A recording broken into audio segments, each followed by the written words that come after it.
Cowboys Nation, you're going to love this. Tony Romo practiced for the first time since breaking his left collarbone September 20th. He remains on the injured reserve designated to return list and can't play until November 22nd against the Dolphins. But Wednesday was the first day he was eligible to return to practice under league rules. Romo took part in pat and go and warm-ups, worked through some individual drills and threw passes during the routes on air portion of practice. Oh, Skip. Oh, Molly. Your thoughts. My thoughts. Stephen A. Smith. I hate to admit this publicly, but I am starting to fear that Jerry Jones blew this Cowboys season. Early on, as we all know, Jerry Jones had two big decisions to make. Game one, Dez Bryant, fractured foot. What are you going to do with Dez? It's called the Jones fracture, not Jerry Jones, but it's the same one that Kevin Durant has gone through and needed two more procedures to finally get it right. It's a dicey surgery with iffy results. So what do you do with Dez? Do you put him on that designated to return list where he can't come back until November 22nd at Miami? Nope. Jerry Jones says let's keep him on the active roster. Let's lose a spot, because Dez obviously can't play for a while, in hopes that a minor miracle will occur and Dez will come back way prematurely. And he has. So far, so good. I'm not sure it's going to last. Now, week two, Tony Romo. Broken left collarbone. Again, second time, 2010, first time. What are we going to do with Tony Romo?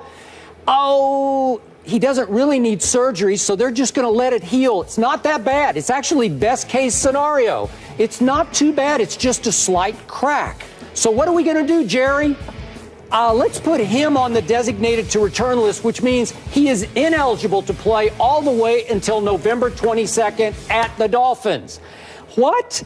So I'm thinking that Jerry overplayed his hand here. I'm thinking that Jerry decided, I really like Brandon Weeden because he talked about how beautifully he can throw the football, and he did go get Matt Castle as a little insurance. And I think Jerry thought this football team is so good, or would be so good, that maybe they could beat Atlanta. Maybe they could go win at New Orleans. Who knows? Maybe when the Giants come to Jerry World, the other way around, go to the Giants, Jerry's thinking, maybe we can go steal that game. Then maybe we could beat the Eagles at home, go win at Tampa. And obviously, Jerry's thinking, I'm guessing, that by the time Romo does return November 22nd, they'd still be in first place. Has not happened. 5 straight losses have happened. We saw just stay off the weed in, and then we saw from the castle back to the outhouse instead of other way around. And I'm thinking that Jerry looked at an offensive line that is absolutely loaded. I just read a piece on ESPN.com. It was a Pro Football Focus ranking the best blockers in pro football, and 3 of the top 8 are Dallas Cowboys. 3 of the best blockers.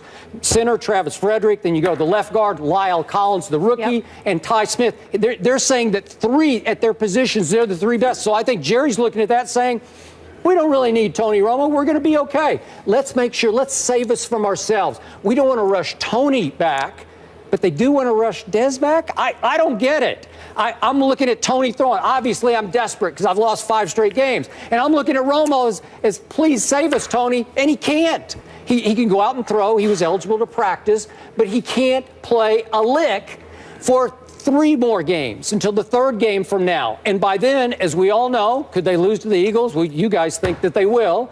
And then could they go lose to Jameis and company down in Tampa? Sure, they could. So then what would happen? They'd be done, right? They would be done. There'd be no hope for them. So I think Jerry made a mistake. If you want to put Dez on that list, I'm fine with that. Do not put Tony on that list because he looks just fine to me. Your thoughts? Breathe. Well, that's what Cap's doing, Kaepernick.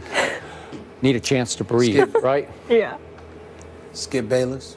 I can't hear you.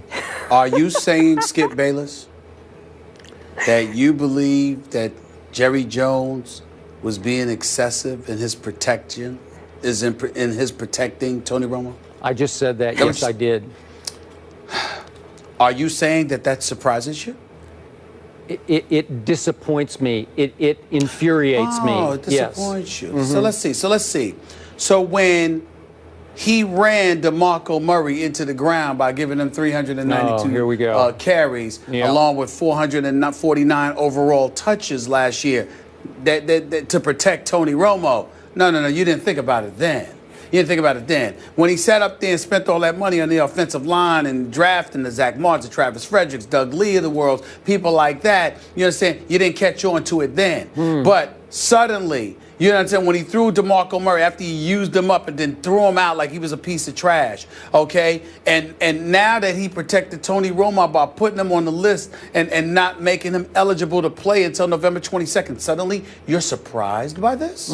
It doesn't surprise me, Skip Bayless. This is par for the course. This is why the Dallas Cowboys are who they are. It's about Tony Romo because Lord knows the sun shines and sets with Tony Romo. We got Terrell Owens crying because that's my quarterback, that's my teammate and all of that stuff. And he was maligned for it. Tried to sit up there and suck up to Tony Romo and do what he could to sit up there and massage his fragile ego. We got Jason Witten protecting him at all costs, okay? We've got DeMarco Murray being ran into the ground. We've got the team invested in the offensive line. We got Des Bryant sitting there to go out there and play, find a way to get it done. But Tony Romo, look, we don't need you to really stress yourself. Oh, by the way, in the offseason last year before last season, wasn't he out there at Duke shooting jump shots, hanging out with the folks at Cameron Indoor Stadium and doing all of this other stuff? What I'm trying to say to you is you can sit up there and say what you want, but there are historical remnants of evidence all over the place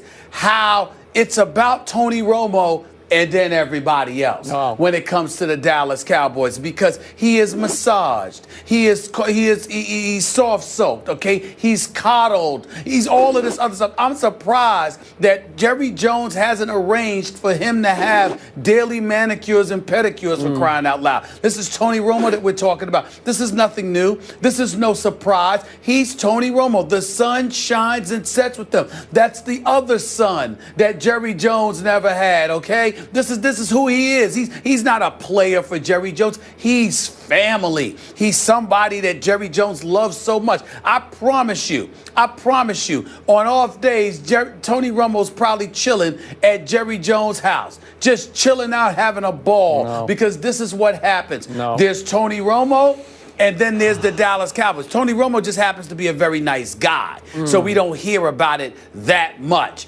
But definitely, this dude is soft-soaked big time. So I don't know why you're acting surprised. You know this. You're just acting like you don't. I'm telling you, my logic eludes you as usual here. You're completely missing my point. Maybe because you're devoid of do you logic. Remember what happened in the offseason when on Jerry's private plane, Tony Romo turned to him and said, Jerry, we're not getting any younger here.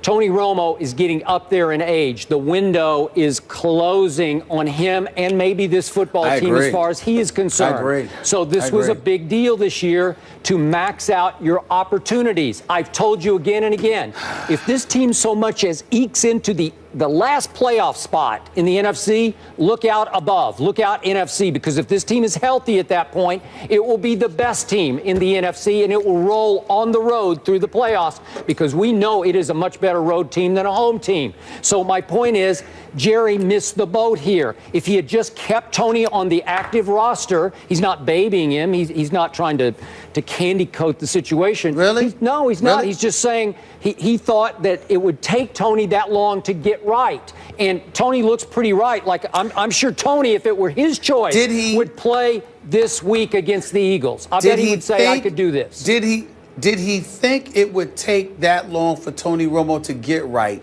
Or did he adopt the mentality, look, let's make sure under all possible circumstances that Tony Romo is completely taken care of. We don't want anything to happen to Tony Romo. Des Bryant, just go out there, figure it out. DeMarco Murray, just go to another team. But you, Tony Romo, please, we have to make sure he's okay. Nope, he just thought that Brandon Whedon could win 3 games. That's what he thought. Okay. And guess what?